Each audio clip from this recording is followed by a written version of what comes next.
नमः शिवाय। ओम नमः शिवाय। श्री रुद्र संहिता पंचम खंड 41वां अध्याय। तुलसी द्वारा विष्णु जी को शाप।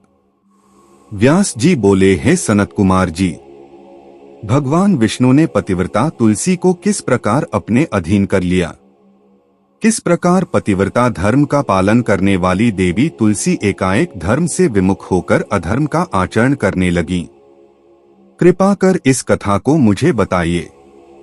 व्यास जी के प्रश्न को सुनकर सनत कुमार जी बोले, हे महामुने, देवताओं के हित का सदा ध्यान रखने वाले भगवान विष्णु ने अपने आराध्य भगवान शिव की आज्ञा पाकर उनके द्वारा बताए गए कार्यों को पूर्ण करना अपना ध्येय माना।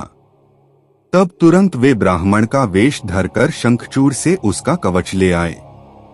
तत्पश्चात वे अतिशीघ्र दैत्यराज शंखचूड़ के नगर की ओर चल दिए। भगवान विष्णु ने दैत्येंद्र के नगर के समीप पहुंचने से पहले ही अपना रूप बदल लिया। उन्होंने शंखचूड़ का रूप धारण कर लिया। फिर वे देवी तुलसी के पास पहुंचे। अपने पति शंखचूड़ को सामने पाकर देवी तुलसी फूली नहीं समाई। वह उनके गले से लग गई। उसकी आंखों से अश्रुधारा बही जा रही थी। उसने अपने स्वामी को सिंहासन पर बैठाकर उनके चरणों को धोया और युद्ध का समाचार पूछा। शंखचूड़ का रूप धारण किए हुए भगवान विष्णु बोले, हे प्रिय, युद्ध के मध्य में ही ब्रह्मा जी ने मेरे और भगवान शिव के बीच संधि करा दी, इसलिए मैं वापस आ गया हूँ। भगवान शिव भी वापस कैलाश पर्वत पर चले गए हैं। यह कहकर उन्होंने देवी तुलसी की जिज्ञासा को शांत कर दिया। तत्पश्चात शंखचूड़ भगवान विष्णु तुलसी के साथ आनंद पूर्वक रमण करने लगे, परंतु झूठ की हांडी रोज नहीं चढ़ती। एक दिन देवी तुलसी को ज्ञात हुआ कि उसके साथ रमण करने वाला पुरुष उसका पति शंखचूड़ नहीं बल्कि कोई और है। यह पता चलते ही देवी तुलसी आत्मग्लानि से भर उठी। उन्हें स्वयं से घृणा होने लगी। वह क्रोध से वेश बदले श्री विष्णु पर फट पड़ी। उन्होंने श्री विष्णु से पूछा, तू कौन है? मुझे सच सच बता। क्यों तूने मुझ जैसी पतिव्रता स्त्री का पतिव्रत धर्म नष्ट कर दिया? मैं तुझे नहीं छोड़ूंगी। ये वचन सुनकर विष्णु भगवान ने भयभीत होकर अपने स्थान पर अपनी एक मूर्ति बना दी ताकि देवी तुलसी उनके विषय में कुछ न जान पाए, परंतु तुलसी ने उनके पदचिन्हों से विष्णु जी को पहचान लिया। तब गुस्से से उन्होंने भगवान विष्णु को शाप देते हुए कहा, हे विष्णु, लोग तुम्हें भगवान मानकर तुम्हारी पूजा करते हैं, पर वास्तव में तुम पूजा के योग्य नहीं हो। तुम तो सिर्फ पत्थर हो। तुम्हारे मन में दयाभाव नाम की कोई वस्तु नहीं है। तुमने मेरे सतीत्व को भंग किया है और मेरे पति शंखचूड़ को मार डाला है। इसलिए मैं तुम्हें शाप देती हूँ कि तुम आज अभी से पत्थर के हो जाओगे। यह कहकर देवी तुलसी अत्यंत दुखी मन से रोने लगी। देवी तुलसी का दिया शाप सुनकर भगवान विष्णु भी दुखी हुए और भगवान शिव का स्मरण करने लगे। विष्णु जी की पुकार सुनकर भक्त वत्सल भगवान शिव वहां प्रकट हो गए। उन्हें देखकर देवी तुलसी और विष्णु जी ने हाथ जोड़कर प्रणाम किया। तब वे देवी तुलसी को समझाने लगे। उन्होंने तुलसी को समझाया कि देवी तुलसी, यह तो पूर्व निश्चित था। शंखचूड़ को मिले शाप के फलस्वरूप उसका जन्म दानव कुल में हुआ और इसी कारण उसे मेरे हाथों मृत्यु प्राप्त हुई है। देवी, तुम्हारी मनोस्थिति मैं समझ सकता हूँ, परंतु यह संसार नश्वर है। अतः तुम अपने द्वारा की गई तपस्या का फल लो और इस शरीर को त्याग दो। मेरे आशीर्वाद के फलस्वरूप तुम्हें दिव्य देह की प्राप्ति होगी। तुम्हारी श्रीहरि में विशेष प्रीति होगी। इस शरीर को त्यागने के पश्चात जब तुम नया शरीर धारण करोगी तो तुम गंडकी नाम की नदी होगी और सभी के द्वारा पूजित होने के कारण प्रधान रूपा तुलसी के नाम से विख्यात होगी। चाहे स्वर्ग हो या पाताल या फिर पृथ्वी, तुम वनस्पतियों में श्रेष्ठ होगी तथा श्रीहरि की विशेष कृपा सदा तुम पर रहेगी। तुमने जो श्रीहरि को शाप दिया है वह भी अवश्य पूरा होगा। गंडकी के तट पर सदा भगवान विष्णु भी पाषाण के रूप में स्थित होंगे। तेज दांतों वाले अनेक कीड़े उस शिला को छेद छेद कर उसमें चक्र बना देंगे। उस शिला को इस जगत में शालिग्राम के नाम से प्रसिद्धि मिलेगी। यह कहकर भगवान शिव अंतर्धान हो गए। तत्पश्चात देवी तुलसी ने अपना शरीर त्याग दिया और गंडकी नदी बन गईं। तब श्री विष्णु ने भी उस नदी के तट पर पाषाण के रूप में निवास किया। श्री रुद्र संहिता पंचम खंड 42वां अध्याय। हिरण्याक्ष वध। नारद जी बोले, हे ब्रह्मा, आप मुझे भगवान शिव की उन उत्तम लीलाओं के विषय में बताइए जिनकी ये लीलाएं बड़ी सुखदायिनी हैं।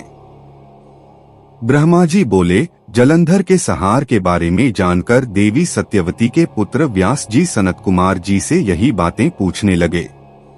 तब उनकी उत्सुकता देखकर सनत कुमार जी बोले, हे व्यास जी, अब मैं तुम्हें अंधकासुर नामक दैत्य के शिवगण बन उनकी भक्ति में लीन रहने की कथा सुनाता हूँ। एक समय की बात है, देवाधिदेव भगवान शिव अपनी प्राण वल्लभा देवी पार्वती और अपने प्रिय गणों के साथ कैलाश पर्वत से काशी जा रहे थे। उनका विचार कुछ समय काशी में व्यतीत करने का था। इसलिए उन्होंने अपने वीर गण भैरव को काशी का रक्षक बना दिया और स्वयं सबके साथ सुखपूर्वक निवास करने लगे। एक बार भगवान शिव पार्वती देवी के साथ आनंद पूर्वक विहार करते हुए मंदराचल नामक पर्वत पर गए। एक दिन शिव पार्वती बैठे आपस में वार्तालाप और मनोविनोद कर रहे थे। तभी देवी पार्वती ने अपने हाथों से भगवान शिव के नेत्र कुछ पल के लिए बंद कर दिए। भगवान शिव के नेत्र बंद होते ही चारों ओर भयानक अंधकार छा गया। उसी समय भगवान शिव के माथे से पसीने की कुछ बूंदें निकलीं। जैसे ही वे बूंदें धरती पर गिरी, तुरंत एक जटाधारी काला विकृत डरावना राक्षस वहां उत्पन्न हो गया और वह जोर जोर से हंसने लगा। उसकी भयानक आवाज सुनकर देवी पार्वती एकदम चौंक गईं कि एकाएक उनके सामने यह भयानक जीव कहां से प्रकट हो गया है। तब देवी पार्वती ने भगवान शिव से पूछा, हे स्वामी, यह भयानक पुरुष कौन है? यह सुनकर भगवान शिव मुस्कुराते हुए बोले, हे देवी, यह आपका पुत्र है। जब आपने मेरी आंखें बंद की, उस समय मेरे माथे से कुछ पसीने की बूंदें गिरी, उसी से यह प्रकट हुआ है। यह जानकर कि वह पुरुष उनका पुत्र है, देवी बड़ी प्रसन्न हुई। भगवान शिव ने उसका नाम अंधक रख दिया। उसी समय हिरण्यनेत्र नाम का एक राक्षस पुत्र प्राप्ति की कामना मन में लेकर वन में घोर तपस्या कर रहा था। उसकी तपस्या से प्रसन्न होकर भगवान शिव उसे वरदान देने के लिए गए। उसने भगवान शिव से एक बलवान और वीर पुत्र की प्राप्ति की इच्छा प्रकट की। भगवान शिव ने कहा, हे हिरण्यनेत्र, मेरा पुत्र अंधक बड़ा ही वीर और बलवान है। तुम चाहो तो मैं उसे तुम्हें सौंप सकता हूँ। भगवान शिव के पुत्र को अपना पुत्र बनाने के लिए वह राक्षस व्यग्र हो उठा। उस पुत्र को प्राप्त कर हिरण्यनेत्र बहुत प्रसन्न हुआ और उसे गले से लगा लिया। भगवान शिव पुत्र अंधक को हिरण्यनेत्र को सौंपकर अपने धाम को चले गए। हिरण्यनेत्र अपने प्रिय पुत्र अंधक को साथ लेकर अपने घर लौट आया और उसको बहुत लाड़ प्यार से पालने लगा। तत्पश्चात हिरण्यनेत्र ने, जिसे हिरण्याक्ष भी कहा जाता था, पृथ्वी लोक और पाताल लोक के राज्यों को जीतकर अपने राज्य में मिला लिया। दैत्यों के राजा उस हिरण्याक्ष के आतंक से तीनों लोक कांपने लगे। यहाँ तक कि देवता भी व्याकुल और भयभीत हो गए। उन्होंने भगवान विष्णु को वाराह रूप धारण करके पाताल लोक भेजा। क्रोधित श्रीहरि ने हिरण्याक्ष का वध सुदर्शन चक्र से कर दिया। तत्पश्चात अंधक का राज्याभिषेक करवाया। सभी देवता भयमुक्त होकर बड़े प्रसन्न हुए और भगवान विष्णु की जय जयकार करने लगे। भगवान श्रीहरि विष्णु आशीर्वाद देकर अपने बैकुंठ धाम को चले गए। अपने भाई हिरण्याक्ष के वध का समाचार पाकर उसका भाई हिरण्यकशिपु क्रोधित हो उठा और उसने भगवान विष्णु से वैर बांध लिया। श्रीरुद्र संहिता पंचम खंड 43वां अध्याय। हिरण्यकशिपु की तपस्या और नृसिंह द्वारा उसका वध। सनत कुमार जी बोले, हे व्यास जी, वाराह रूपधारी श्रीहरि विष्णु द्वारा अपने भाई हिरण्याक्ष का संहार किए जाने से हिरण्यकशिपु बहुत दुखी और क्रोधित तो था ही, आथ उसने अपनी असुर सेना को देवताओं का संहार करने की आज्ञा दी तथा अपनी विष्णु भक्त प्रजा को भी दंड देने के लिए कहा। तब आज्ञा पाकर स्वामी भक्त असुरों ने देवलोक का विनाश कर दिया। उनके आतंक से देवता स्वर्ग छोड़कर भाग खड़े हुए। हिरण्यकशिपु के राज्य में उसकी प्रजा को बहुत डराया जाता था। सबने भक्ति का मार्ग छोड़ दिया था। विष्णु भक्तों की खैर नहीं थी। एक दिन हिरण्यकशिपु अपने मृत भाई हिरण्याक्ष को जलांजलि देकर उसकी स्त्री और बच्चों से मिला और उन्हें सांत्वना दी। दैत्यराज हिरण्यकशिपु के मन में विचार आया कि यदि मैं अजर अमर अजय हो जाऊं और मेरा कोई प्रतिद्वंद्वी न रहे तो कोई भी मुझे हरा नहीं सकेगा और तब सभी मुझे झुककर प्रणाम करेंगे। यह सोचते ही हिरण्यकशिपु मंदराचल पर्वत पर जाकर घोर तपस्या करने लगा। तपस्या हेतु वह एक पैर के अंगूठे पर खड़ा था। सिर के ऊपर दोनों हाथ जोड़े आसमान की ओर देखते हुए वह घोर तपस्या कर रहा था।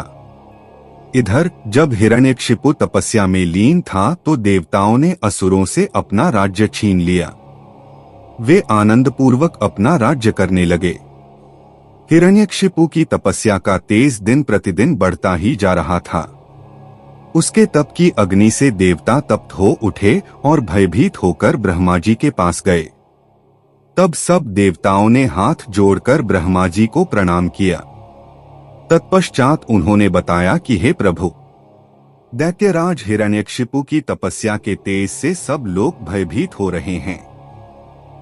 आप कृपा करके हमें भयमुक्त कीजिए। सब देवताओं की प्रार्थना सुनकर ब्रह्मा जी हिरण्यकशिपु को वर देने के लिए उस स्थान पर गए जहां वह तपस्या कर रहा था। वहां जाकर उन्होंने हिरण्यकशिपु से कहा, वत्स, मैं तुम्हारी तपस्या से बहुत प्रसन्न हूँ। तुम जो चाहो मांग सकते हो। मैं तुम्हारी मनोकामना अवश्य पूरी करूंगा। ब्रह्मा जी के ये शुभ वचन सुनकर हिरण्यकशिपु ने आंखें खोल दी और हाथ जोड़कर सामने खड़े ब्रह्मा जी को प्रणाम किया।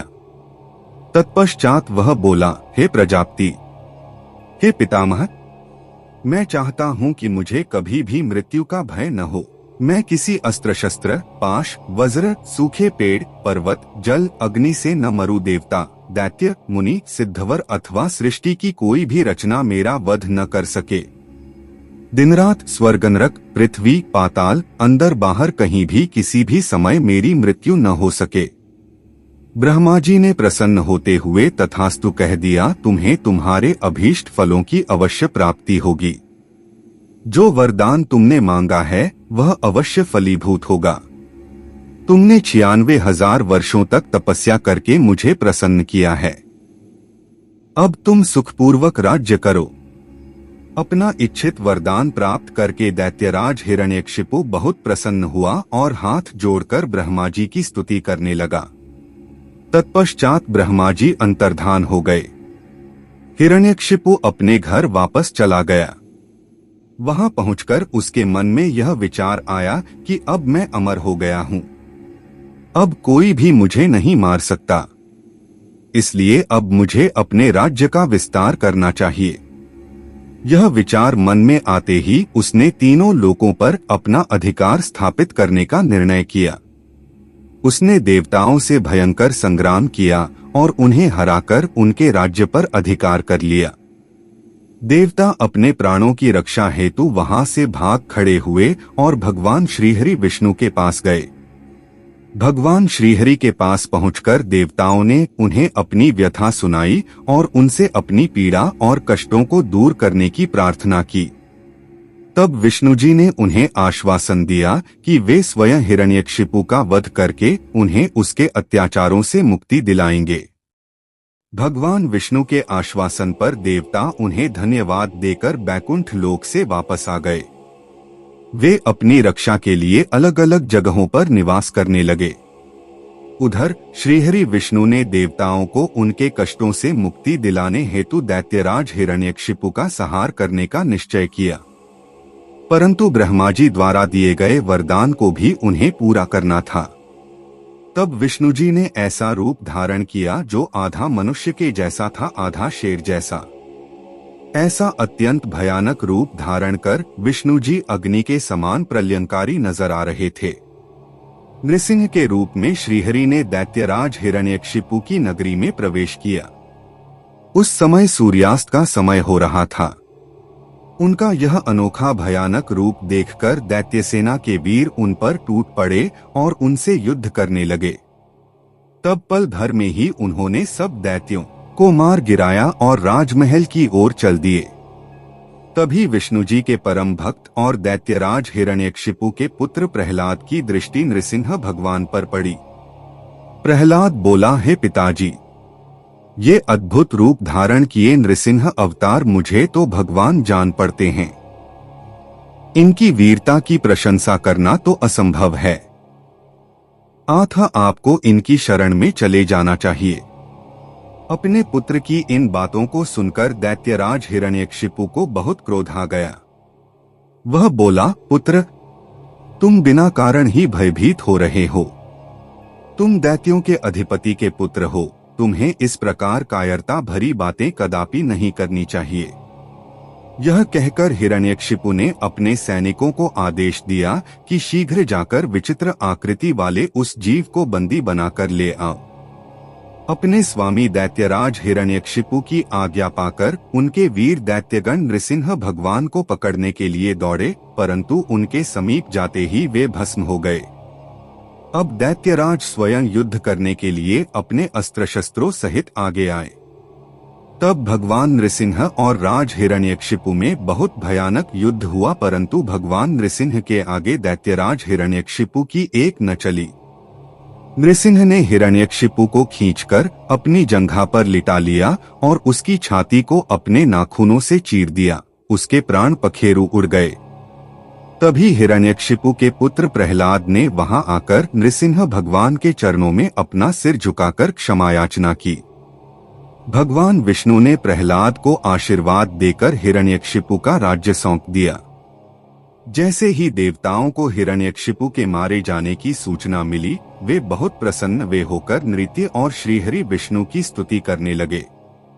आकाश में मंगल ध्वनि गूंजने लगी और फूलों की वर्षा होने लगी। इस प्रकार हिरण्यकशिपु का वध करने के पश्चात प्रहलाद को राज्य सौंपकर भगवान नृसिंह वहां से अंतर्धान हो गए। तत्पश्चात सभी प्रसन्नतापूर्वक अपने अपने लोकों को चले गए। श्री रुद्र संहिता पंचम खंड 44वां अध्याय। अंधक की अंधता। सनत कुमार जी बोले, हे व्यास जी, एक बार हिरण्याक्ष के पुत्र अंधक से उसके भाइयों ने मजाक उड़ाते हुए कहा, अंधक, तुम तो अंधे और कुरूप हो, भला तुम राज्य का क्या करोगे? दैत्यराज हिरण्याक्ष तो मूर्ख थे, जो भगवान शिव की इतनी कठोर तपस्या कर उन्हें प्रसन्न करके भी तुम जैसा कुरूप, नेत्रहीन और बेडौल पुत्र वरदान में प्राप्त किया। कभी दूसरे से प्राप्त पुत्र का भी पिता की संपत्ति पर अधिकार होता है। इसलिए इस राज्य के स्वामी हम ही हैं, तो हमारे सेवक हो। तुम अपने भाइयों के इस प्रकार के कटु वचनों को सुनकर अंधक निराश और उदास हो गया। रात के समय जब सब सो रहे थे, तो वह अपने राजमहल को छोड़कर निर्जन, सुनसान और भयानक डरावने वन चला गया। वहां उस सुनसान वन में जाकर उसने तपस्या आरंभ कर दी। वह 10,000 वर्षों तक घोर तपस्या करता रहा, परंतु जब कोई परिणाम नहीं निकला तो उसने अपने शरीर को अग्नि में जलाकर होम करना चाहा। ठीक उसी समय स्वयं ब्रह्मा जी वहां प्रकट हो गए। ब्रह्मा जी बोले, पुत्र अंधक, मांगो, क्या मांगना चाहते हो? मैं तुम्हारी तपस्या से बहुत प्रसन्न हूँ। तुम अपना इच्छित वर मांग सकते हो। मैं तुम्हारी मनोकामना अवश्य ही पूरी करूंगा। यह सुनकर अंधक बहुत प्रसन्न हुआ। उसने हाथ जोड़कर ब्रह्मा जी की स्तुति की और बोला, हे कृपानिधान ब्रह्मा जी, यदि आप मुझ पर प्रसन्न होकर मुझे कोई वर देना चाहते हैं तो आप कुछ ऐसा करें कि मेरे निष्ठुर भाइयों ने जो मुझसे मेरा राज्य छीन लिया है वे सब मेरे अधीन हो जाएं। मेरे नेत्र ठीक हो जाएं, अर्थात मुझे दिव्य दृष्टि की प्राप्ति हो तथा मुझे कोई भी न मार सके, वह देवता, गंधर्व, यक्ष, किन्नर, मनुष्य, नारायण अथवा स्वयं भगवान शिव ही क्यों न हो।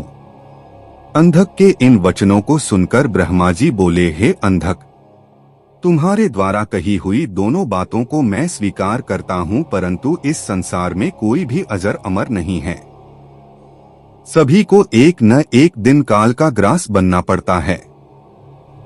मैं सिर्फ तुम्हारी इतनी मदद कर सकता हूँ कि जिस प्रकार की और जिसके हाथ से तुम चाहो अपनी मृत्यु प्राप्त कर सकते हो। तब ब्रह्मा जी के वचन सुनकर अंधक कुछ देर के लिए सोच में डूब गया। फिर बोला, हे प्रभु, तीनों कालों की उत्तम, मध्यम और नीच नारियों में से जो भी नारी सबकी जननी हो, सब में रत्न हो, जो सब मनुष्यों के लिए दुर्लभ तथा शरीर व मन के लिए अगम्य है, उसको अपने सामने पाकर जब मेरे अंदर काम भावना उत्पन्न हो, उसी समय मेरा नाश हो। इस प्रकार का वरदान सुनकर ब्रह्मा जी ने तथास्तु कहा और उससे बोले, दैत्येंद्र, तेरे सभी वचन अवश्य ही पूरे होंगे। अब तू जाकर अपना राज्य संभाल। ब्रह्मा जी के वचन सुनकर अंधक बोला, हे भगवान, अब मेरा शरीर इस लायक नहीं रहा कि मैं युद्ध कर सकूं। अब तो मेरे शरीर में सिर्फ नसें और हड्डियां ही बची हैं। अब मैं कैसे युद्ध कर पाऊंगा और अपनी शत्रु सेना को परास्त कर पाऊंगा। इस प्रकार के वचनों को सुनकर ब्रह्मा जी मुस्कुराए और उन्होंने अंधक के शरीर का स्पर्श किया। उनके स्पर्श करते ही अंधक का शरीर भरा पूरा हो गया। अब वह परम शक्तिशाली योद्धा जान पड़ता था, जिसके सामने अच्छे से अच्छा वीर भी न टिक पाए। इस प्रकार अंधक को मनोवांछित वर देकर ब्रह्मा जी वहां से अंतर्धान हो गए। तत्पश्चात अंधक भी प्रसन्नतापूर्वक अपने घर की ओर चल दिया। जब अंधक ने अपने राज्य में प्रवेश किया तो यह जानकर कि अंधक को ब्रह्मा जी से वरदान प्राप्त हुआ है, सारे दानव उसके वश में होकर उसके दास बनकर रहने लगे। तब अंधक ने विचार किया कि हमें दैत्य साम्राज्य का विस्तार करना चाहिए और अपने घोर शत्रु देवताओं को पराजित करके उनके राज्य पर अपना अधिकार स्थापित कर लेना चाहिए। यह सोचकर दैत्यराज अंधक ने अपनी विशाल दैत्य सेना के साथ स्वर्गलोक पर आक्रमण कर दिया और स्वर्ग पर अपना आधिपत्य जमाकर देवराज इंद्र को अपना बंधक बना लिया।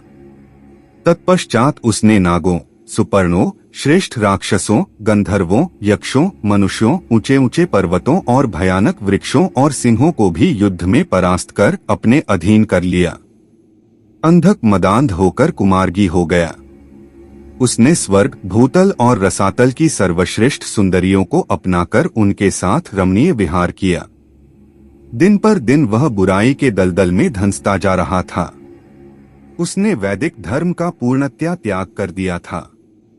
एक दिन उसके दुर्योधन, वैधस और हस्ती नामक तीनों मंत्री उसके पास आए और बोले, हे दैत्येंद्र, हमने मंदराचल पर्वत की एक गुफा में एक मुनि को देखा है जो कि योग ध्यान में मग्न आंखें बंद करके बैठा है। उस रूपवान मुनि के मस्तक पर अर्धचंद्र, कमर में गजेंद्र की खाल बंधी है, सिर पर जटाजूट, गले में खोपड़ियों की माला तथा उसके शरीर पर बड़े भयानक सांप लिपटे हुए हैं। उस मुनि के एक हाथ में त्रिशूल तो दूसरे में डमरू है। अपने गौर अंगों पर उसने भस्म लपेट रखी है। उस तपस्वी का वेश बड़ा ही अद्भुत है। साथ ही एक विकराल वानर अनेक आयुधों को धारण किए उस तपस्वी की रक्षा कर रहा है। वहीं उनके पास में एक सफेद रंग का बैल बंधा हुआ है। उस तपस्वी के पास ही एक सुंदर रत्न स्वरूपा नारी बैठी है जो संपूर्ण शुभ लक्षणों से युक्त है। उसका रूप बड़ा मनोहारी है जो सभी के मन को मोह लेता है। उसने सुंदर मूंगे, मोती, मणियों और सोने के रत्नजड़ित आभूषणों को धारण किया हुआ है। वह इतनी रूपवती है कि जो उसे एक बार देख लेता है उसकी आंखों का होना सफल हो जाता है। उस परम सुंदरी को एक बार देख लेने के बाद संसार की अन्य किसी स्त्री को देखने की आवश्यकता ही न पड़ेगी। स्वामी, आप इस त्रिलोक के अधिपति हैं। आपके पास इस संसार की सभी बहुमूल्य और अमूल्य धरोहर हैं। ऐसी परम सुंदरी रूपवती नारी को भी आपके अनमोल राज्य की शोभा बढ़ानी चाहिए। अतः आप हमारे साथ चलें और उस सुंदरी को यहाँ ले आएं। अपने वीर मंत्रियों के इस प्रकार के वचन सुनकर दैत्येंद्र अंधक बहुत प्रसन्न हुआ और उसके मन में उस सुंदर नारी को देखने की इच्छा बलवती हो गई। उसने अपने मंत्रियों को आदेश दिया कि तुम शीघ्र वहां जाकर उस तपस्वी से उसकी सुंदर स्त्री को मांगकर मेरे पास ले आओ। अपने स्वामी दैत्यराज अंधक की आज्ञा पाकर वे तीनों मंत्री पुनः उसी स्थान पर गए और भगवान शिव से बोले, हे महातपस्वी ब्राह्मण, हमारे स्वामी दैत्यराज अंधक आपकी भार्या की सुंदरता के विषय में जानकर उन पर मोहित हो गए हैं और उन्हें अपनी पटरानी बनाना चाहते हैं। आप सहर्ष उन्हें हमें सौंप दें। उनके ऐसे वचनों को सुनकर शिवजी को बहुत क्रोध आया, परंतु वे फिर भी सिर्फ इतना ही बोले, दैत्यो, ये मेरी भार्या हैं। ये स्वयं शक्ति संपन्न और सिद्धि रूपा हैं। देवी स्वयं अपने भक्तों के कष्टों को दूर करती हैं। आप अपनी परेशानी इन्हें बताइए, ये अवश्य ही आपके दुखों को दूर करेंगी। भगवान शिव के ये वचन सुनकर क्रोधित और मदांध दैत्य और कुछ न बोले और वहां से वापस आ गए। तब दैत्यराज अंधक को उन्होंने वहां घटित हुई सारी बातें बढ़ा चढ़ाकर बताईं, जिन्हें सुनकर दैत्येंद्र का क्रोध 7वें आसमान पर चढ़ गया। तब वह मूढ़ बुद्धि दैत्य सुंदरी को देखने के लिए आतुर हो उठा। उसने स्वयं वहां जाकर उस रत्नों में सर्वश्रेष्ठ रत्न को अपने साथ लाने का निश्चय किया। श्री रुद्र संहिता पंचम खंड 45वां अध्याय। युद्ध आरंभ। सनत कुमार जी बोले, हे व्यास जी, जब इस प्रकार अंधक के उन तीनों मंत्रियों ने वहां आकर अंधक को सब बताया, तब क्रोधित होकर वह स्वयं वहां जाने को आतुर हो गया। तब मदिरा पान करके वह अपनी विशाल सेना को साथ लेकर मंदराचल पर्वत की ओर चल दिया। वहां रास्ते में उसकी मुठभेड़ भगवान शिव के वीर गणों से हो गई। उनमें बड़ा भारी युद्ध हुआ। शिवगणों ने दैत्य सेना को मार मार कर वहां से भगा दिया। वीर बलशाली दैत्य विरोचन, बलि, बाणासुर, सहस्रबाहु आदि बड़ी दृढ़ता से लड़े, परंतु शिवगणों ने उन्हें वहां से खदेड़कर ही दम लिया। उस समय वहां की धरती रक्त से लाल हो गई। जब असुरों की सेना ने देखा कि वे किसी भी प्रकार से शिवजी के गणों को नहीं हरा पाएंगे, तब वे स्वतः ही वहां से लौट गए। उधर जब वहां शांति हो गई, तब भगवान शिव अपनी प्रिया देवी पार्वती से बोले, हे प्रिये, मैं यहाँ पर अपने उत्तम पाशुपत व्रत का पालन करने के लिए आया था, परंतु यहाँ पर मेरे व्रत में विघ्न पड़ गया है। अतः अब मैं इस व्रत को यहाँ पर पूरा नहीं कर सकता। इस व्रत को पूरा करने के लिए मुझे पुनः किसी अन्य निर्जन स्थान पर जाना पड़ेगा। देवी, तुम यहीं पर रहो और मैं किसी अन्यत्र स्थान पर जाकर अपने पाशुपत व्रत का अनुष्ठान पूरा करूंगा। यह कहकर भगवान शिव अपने व्रत को पूरा करने के लिए वहां से किसी दूसरे वन में चले गए और पार्वती देवी वहीं मंदराचल पर्वत पर एक गुफा में रहने लगीं। भगवान शिव निर्जन वन में जाकर अपने पाशुपत व्रत को पूरा करने के लिए घोर साधना करने लगे। उधर दूसरी ओर देवी पार्वती वहां अकेली रहकर अपने पति भगवान शिव के लौटने की प्रतीक्षा करने लगीं। उनकी रक्षा के लिए भगवान शिव का गण वीरक सदा उनकी गुफा के बाहर पहरा देता रहता था। दूसरी ओर दैत्यराज अंधक को, जिसे एक बार शिवगणों ने परास्त करके वहां से खदेड़ दिया था, देवी को प्राप्त किए बिना चैन कहां आने वाला था। उसने पुनः मंदराचल पर्वत पर चढ़ाई कर दी। जैसे ही अंधक और उसकी दानव सेना पर्वत पर पहुंची, वीरक ने उनसे युद्ध करना आरंभ कर दिया। महाबली वीरक बड़ी वीरता से उन दैत्यों से युद्ध करता रहा और उन्हें हराता रहा। उनके बीच भयानक अस्त्र शस्त्रों का प्रयोग होता रहा। जब किसी भी तरह वीरक को युद्ध में पराजित करना संभव न हुआ तो दैत्यों ने वीरक को चारों ओर से मिलकर घेर लिया। जब गुफा के अंदर बैठीं देवी पार्वती को यह ज्ञात हुआ कि उनका प्रिय रक्षक चारों ओर से दानवों से घिर चुका है, तो उन्होंने अलौकिक रीति से ब्रह्मा, विष्णु और देवताओं का मन में स्मरण किया। यह ज्ञात होते ही कि जगत जननी जगदम्बा मां पार्वती ने स्मरण किया है, पल भर में सब देवता वहां मंदराचल पर्वत पर उपस्थित हो गए और दैत्यों से युद्ध करने लगे। जब वीरक ने देखा कि अब वह अकेला नहीं है, उसके साथ पूरी देव सेना खड़ी है, तो वह हर्षित मन से पुनः युद्ध में लग गया और तब उसका जोश देखते ही बनता था। देवताओं ने ब्राह्मी, नारायणी, ऐन्द्री, वैश्वानरी, याम्या, नैऋति, वारुणी, वायवी, कौबेरी, यक्षेश्वरी और गारुड़ी देवी का रूप धारण किया हुआ था। अनेकों आयुधों से सुसज्जित होकर वे युद्ध कर रहे थे। इस प्रकार इस भीषण युद्ध को चलते चलते कई हजार वर्ष बीत गए। देव सेना जितने भी असुरों को मारती, दैत्य गुरु शुक्राचार्य अपनी मृत संजीवनी विद्या से पल भर में उन्हें पुनः जीवित कर देते। इस प्रकार दैत्य सेना न कम हो रही थी और न ही वह हार मान रही थी। युद्ध दिन प्रतिदिन और भयानक होता जा रहा था। भगवान शिव भी अपना पाशुपत व्रत पूरा करके वहां मंदराचल पर्वत पर वापस आ गए। श्री रुद्र संहिता पंचम खंड 46वां अध्याय। युद्ध की समाप्ति। सनत कुमार जी बोले, हे महामुनि, जब भगवान शिव पाशुपत व्रत को पूरा करने के पश्चात मंदराचल पर्वत पर लौटे तो उन्होंने देखा कि दैत्येंद्र अंधक ने अपनी विशाल सेना के साथ पुनः आक्रमण कर दिया है। उनके वीर गण और अनेकों रूप धारण किए देवियां अंधक और उसकी सेना से युद्ध कर रही हैं। यह देखकर भगवान शिव को बहुत क्रोध आया कि मेरी अनुपस्थिति में इस दुष्ट दैत्य ने मेरी पत्नी को परेशान किया है। क्रोधित देवाधिदेव महादेव जी अंधक से युद्ध करने लगे, परंतु दैत्येंद्र बहुत चालाक था। उसने गिल नामक दैत्य को आगे कर दिया। स्वयं उसने दैत्य सेना सहित गुफा के आसपास के वृक्षों और लताओं को तोड़ दिया। तत्पश्चात उस दैत्य अंधक ने एक एक करके सबको निगलना शुरू कर दिया।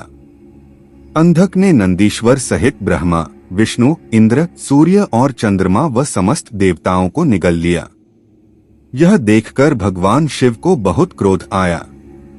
उन्होंने अंधक पर अपने तीक्ष्ण बाणों का प्रहार करना शुरू कर दिया, जिसके फलस्वरूप दैत्यराज ने विष्णु सहित ब्रह्मा, सूर्य, चंद्रमा और अन्य देवताओं को वापस उगल दिया। उधर शिवगणों ने देखा कि दैत्यगुरु युद्ध में मारे गए राक्षसों को अपनी संजीवनी विद्या से पुनः जीवित कर रहे हैं। इसी कारण दैत्यों का मनोबल कम नहीं हो रहा है। तब शिवगणों ने चतुराई का परिचय देते हुए दैत्यगुरु शुक्राचार्य को बंधक बना लिया और उन्हें भगवान शिव के पास ले गए। जब शिवगणों ने यह बात भगवान शिव को बताई तो क्रोधित शिवजी ने शुक्राचार्य को निगल लिया। शुक्राचार्य के वहां से गायब हो जाने पर दैत्यों का मनोबल गिर गया और वे भयभीत हो गए। यह देखकर देवसेना ने उन दैत्यों को मार मार कर व्याकुल कर दिया। इस प्रकार युद्ध और भीषण होता जा रहा था। दैत्यराज अंधक ने अब युद्ध को जीतने के लिए माया का सहारा लिया। भगवान शिव और अंधक के बीच सीधा युद्ध शुरू हो गया। भगवान शिव अपने प्रिय त्रिशूल से लड़ रहे थे। युद्ध करते करते दैत्यराज के शरीर पर शिवजी जैसे ही त्रिशूल का प्रहार करते, उसके शरीर से निकले हुए रक्त से बहुत से दैत्य उत्पन्न हो जाते और युद्ध करने लगते। यह देखकर देवताओं ने देवी चंडिका की स्तुति की। तब चंडिका तुरंत युद्ध भूमि में प्रकट हो गईं और उन्होंने भगवान शिव को प्रणाम किया। शिवजी का आदेश पाकर देवी चंडिका उस अंधक नामक असुर के शरीर से निकलने वाले रक्त को पीने लगी।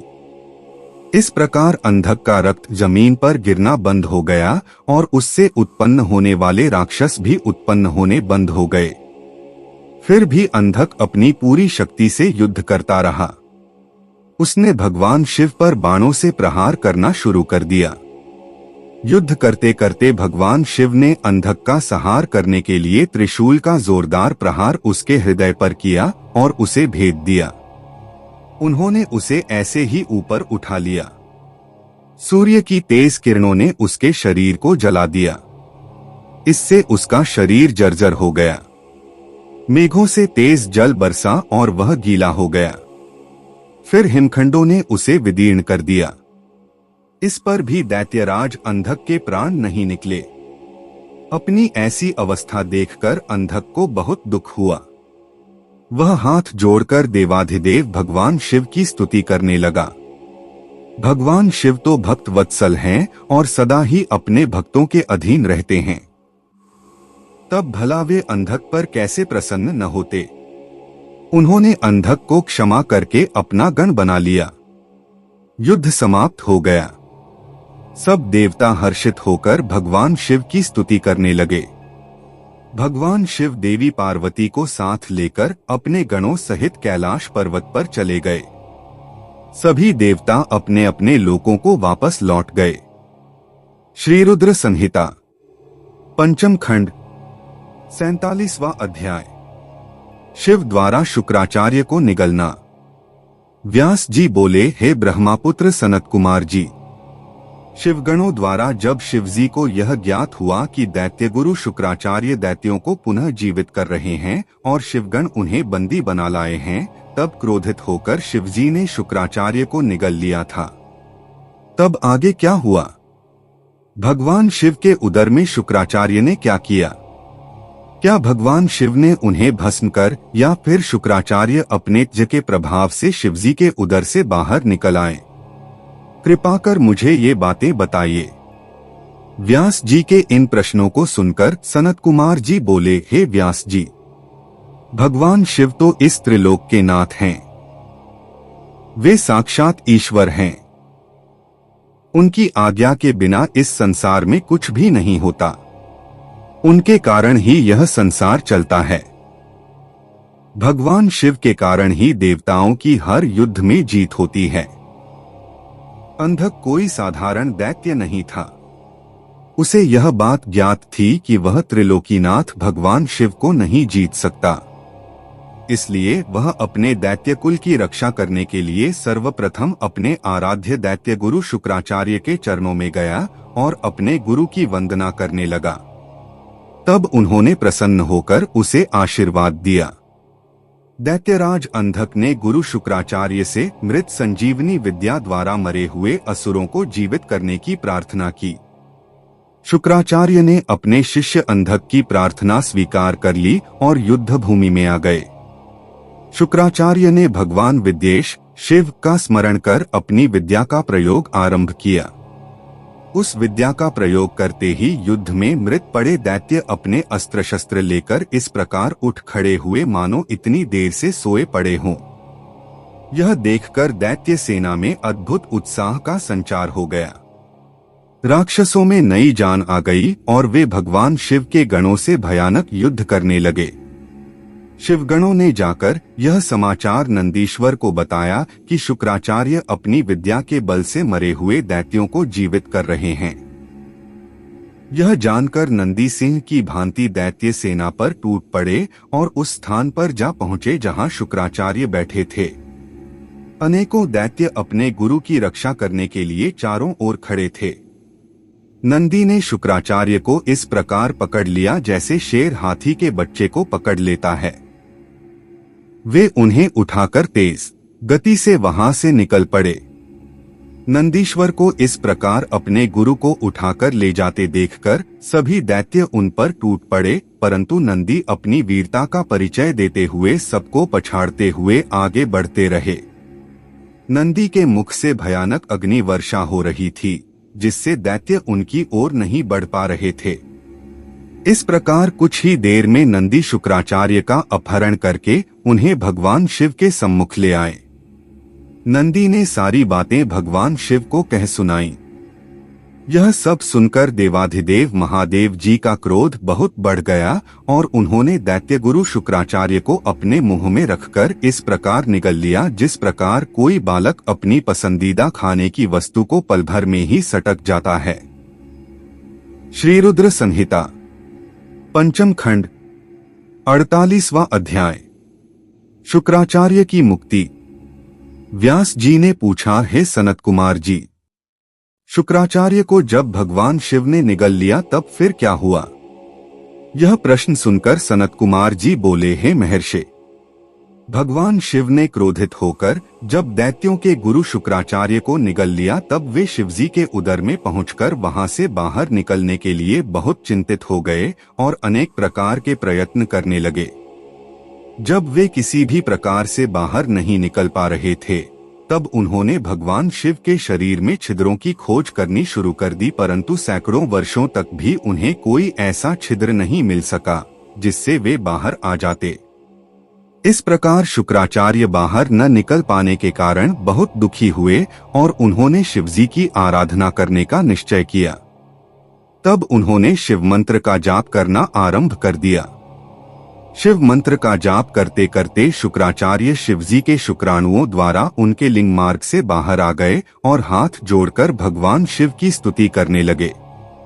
तब भगवान शिव और देवी पार्वती ने शुक्राचार्य को अपने पुत्र रूप में स्वीकार कर लिया और मुस्कुराने लगे। शिवजी बोले, हे भृगुनंदन, आप मेरे लिंग मार्ग से शुक्र की तरह बाहर निकले हैं, इसलिए आज से आप शुक्र नाम से विख्यात होंगे। आज से तुम मेरे और पार्वती के पुत्र हुए और सदा संसार में अजरमर रहोगे। तुम्हें आज से मेरा परम भक्त माना जाएगा। तब शुक्राचार्य भगवान शिव की स्तुति करते हुए बोले, हे देवाधिदेव भगवान शिव, आपके सिर, नेत्र, हाथ, पैर और भुजाएं अनंत हैं। आपकी मूर्तियों की गणना करना सर्वथा असंभव है। आपकी 8 मूर्तियां कही जाती हैं और आप अनंत मूर्ति भी हैं। आप देवताओं तथा दानवों सभी की मनोकामनाओं को अवश्य पूरा करते हैं। बुरे व्यक्ति का आप ही संहार करने वाले हैं। मैं आपके चरणों की स्तुति करता हूं। हे प्रभु, आप मुझ पर प्रसन्न हो। दैत्य गुरु शुक्राचार्य की ऐसी स्तुति सुनकर भक्त वत्सल भगवान शिव बहुत प्रसन्न हुए। तत्पश्चात भगवान शिव से आज्ञा लेकर शुक्राचार्य पुनः असुर सेना में चले गए और तब से वे शुक्राचार्य के रूप में विख्यात हुए। श्री रुद्र संहिता पंचम खंड 49वां अध्याय। अंधक को गणत्व की प्राप्ति। सनत कुमार जी बोले, हे महामुनि व्यास जी, भगवान शिव के उदर में शुक्राचार्य ने शिव मंत्र का जाप कर बाहर आने का मार्ग खोज लिया और बाहर आकर शिवजी की आज्ञा पाकर वहां से पुनः असुर राज्य में चले गए।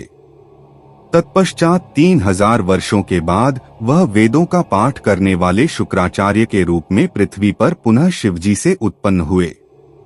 दूसरी ओर अंधक को भगवान शिव ने अपने त्रिशूल पर उसी प्रकार लटकाया हुआ था। दैत्य गुरु शुक्राचार्य ने देखा कि दैत्यराज अंधक उसी त्रिशूल पर लटका हुआ है जिस त्रिशूल से देवाधिदेव भगवान शिव ने उसे मारने के लिए आघात किया था। उसे देखकर उन्हें आश्चर्य हुआ कि अंधक के प्राण अभी तक नहीं निकले हैं और वह उसी प्रकार त्रिशूल पर लटका हुआ भगवान शिव के 108 नामों से उनकी स्तुति कर रहा है। अंधक की इस स्तुति से प्रसन्न होकर भगवान शिव ने अंधक को त्रिशूल के अग्रभाग से नीचे उतार लिया और उस पर दिव्य अमृत की वर्षा की तथा उससे कहा, हे दैत्येंद्र, मैं तुम्हारी इस उत्तम भक्ति भावना से बहुत प्रसन्न हूँ। तुमने नियम पूर्वक मेरी आराधना की है। तुम्हारे मन में जितनी भी बुराई और पाप थे वे सब तुम्हारी शुद्ध हृदय से की हुई स्तुति से धुल गए हैं और तुम्हें पुण्य की प्राप्ति हुई है। मैं प्रसन्न हूँ। तुम जो चाहो वर मांग सकते हो। मैं तुम्हारी कामना अवश्य ही पूरी करूंगा। भगवान शिव के ये अमृत वचन सुनकर दैत्यराज अंधक बहुत प्रसन्न हुआ और बोला, भगवान, मैं दोनों हाथ जोड़कर आपसे अपने द्वारा किए गए हर बुरे कार्य और अपराध के लिए क्षमा मांगता हूँ। आप मेरे अपराधों को कृपापूर्वक क्षमा करें। पूर्व में मैंने आपके और माता पार्वती के विषय में जो भी बुरा बोला या सोचा हो उसके लिए मुझे बहुत खेद है। मैंने यह सब अज्ञानतावश ही किया है। अब मैं एक दीन भक्त बनकर आपकी शरण में आया हूँ। मुझे मेरे द्वारा किए गए अपराधों के लिए क्षमा कर दें। हे देवाधिदेव, मैं आपसे वरदान में सिर्फ यही मांगना चाहता हूँ कि आप में और माता पार्वती में मेरी अगाध श्रद्धा, भावना व भक्ति बनी रहे। मेरे मन में कभी भी कोई बुरा विचार न आए। मैं शांत हृदय से सदैव आपके नाम का स्मरण व चिंतन करता रहूं। मुझ में कभी भी आसुरी तत्व घर न कर पाएं। यही वरदान मुझे प्रदान कीजिए। अंधक ये वचन कहकर पुनः भगवान शिव और माता पार्वती के ध्यान में मग्न हो गया। भगवान शिव की कृपा दृष्टि उस पर पड़ते हो उसे अपने पहले जन्म का स्मरण हो गया। उसके सभी मनोरथ पूर्ण हो गए। भक्तवत्सल भगवान शिव ने प्रसन्न होकर अंधक को अपना गण बना लिया और उसे उसका इच्छित वरदान प्रदान किया। श्री रुद्र संहिता पंचम खंड 50वां अध्याय। शुक्राचार्य को मृत संजीवनी की प्राप्ति। सनत कुमार जी बोले, हे व्यास जी, अब मैं आपको यह बताता हूँ कि दैत्य गुरु शुक्राचार्य को भगवान शिव से मृत्युंजय नामक मृत्यु को जीत लेने वाली उत्तम विद्या कैसे प्राप्त हुई। एक बार की बात है, शुक्राचार्य वाराणसी नामक नगरी में जाकर भगवान विश्वनाथ का ध्यान करते हुए उनकी घोर तपस्या करने लगे। इससे पूर्व उन्होंने वहां भगवान शिव के शिवलिंग की स्थापना की तथा वहां एक रमणीक कुआं भी खुदवाया। तत्पश्चात उसमें शिवलिंग को 32 सेर पंचामृत से 1,00,000 बार अभिषेक कराने के बाद सुंदर सुगंधित द्रव्यों से स्नान कराकर उस अमृतमय ज्योतिर्लिंग की स्थापना की। फिर शिवलिंग पर चंदन और यक्षकर्दम का लेप किया।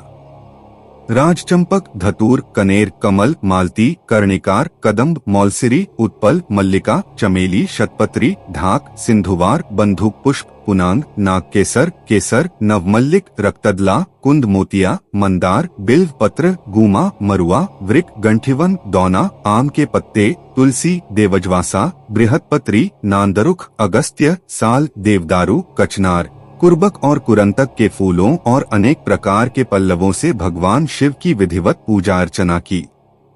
भगवान शिव के सहस्र नामों का जाप कर उनकी स्तुति की। इस प्रकार दैत्य गुरु शुक्राचार्य 5000 वर्षों तक अनेक प्रकार एवं विधि विधान से शिवजी का पूजन करते रहे, परंतु जब भगवान शिव फिर भी प्रसन्न न हुए तो शुक्राचार्य ने और घोर तपस्या करने का निश्चय किया।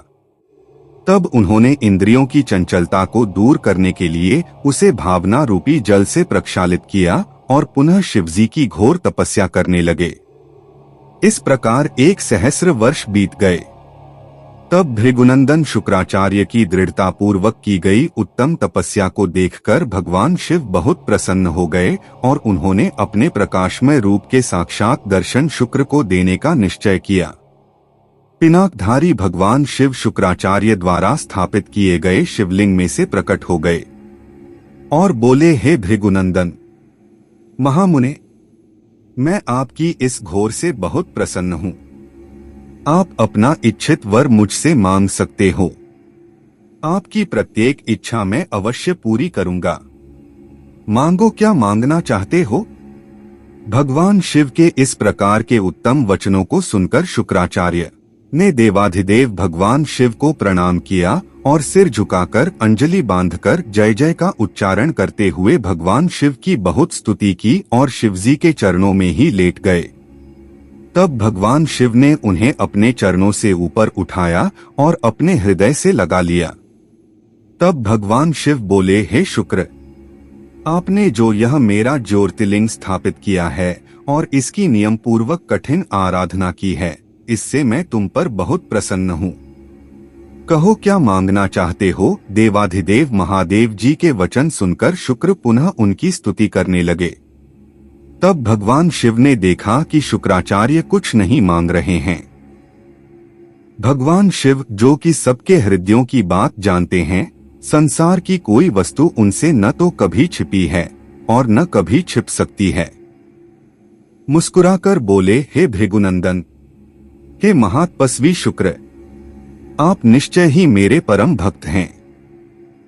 आपने इस पवित्र काशी नगरी में मेरे ज्योतिर्लिंग की स्थापना करके उत्तम मन से भक्तिमय आराधना की है। जिस प्रकार एक पुत्र अपने पिता का आदर एवं पूजन करता है, तुमने उससे भी बढ़कर कार्य किया है। आठ मैं तुम्हें यह वरदान देता हूँ कि तुम अपने इसी रूप में मेरे उदर में प्रवेश करोगे तथा मेरे इंद्रिय मार्ग से निकलकर मेरे पुत्र के रूप में जन्म ग्रहण करोगे। तुम्हें मैं अपनी मृत संजीवनी नामक विद्या भी प्रदान करता हूँ, जिसे मैंने अपने तपोबल द्वारा रचा है। तुम्हारे अंदर तप की अनमोल निधि है, जो कि तुम्हारी योग्यता है। इस विद्या का प्रयोग जिस तुम मृत जीव पर भी करोगे, वह निश्चय ही जी उठेगा। तुम आसमान में चमकते हुए तारे के रूप में स्थित होगे और सभी ग्रहों में प्रधान माने जाओगे। जब तुम्हारा उदय होगा, वह समय अति शुभ माना जाएगा और उसमें विवाह एवं सभी धर्म कार्य किए जा सकेंगे। सभी नंदा, प्रतिपदा, षष्ठी और एकादशी तिथियां अत्यंत शुभ मानी जाएंगी। तुम्हारे द्वारा स्थापित किया गया यह ज्योतिर्लिंग इस संसार में तुम्हारे ही नाम अर्थात शुक्रेश नाम से विख्यात होगा। जो मनुष्य श्रद्धा और उत्तम भक्ति भाव से इसकी पूजा अर्चना करेंगे, उन्हें सिद्धि की प्राप्ति होगी। जो मनुष्य पूरे वर्ष शुक्रवार के दिन शुक्रताल में स्नान कर शुक्रेश लिंग की अर्चना करेंगे, वे सौभाग्यशाली होंगे और उन्हें पुत्र की प्राप्ति होगी। यह कहकर देवाधिदेव महादेव उसी ज्योतिर्लिंग में समा गए। तत्पश्चात दैत्यगुरु प्रसन्न मन से अपने धाम को चले गए।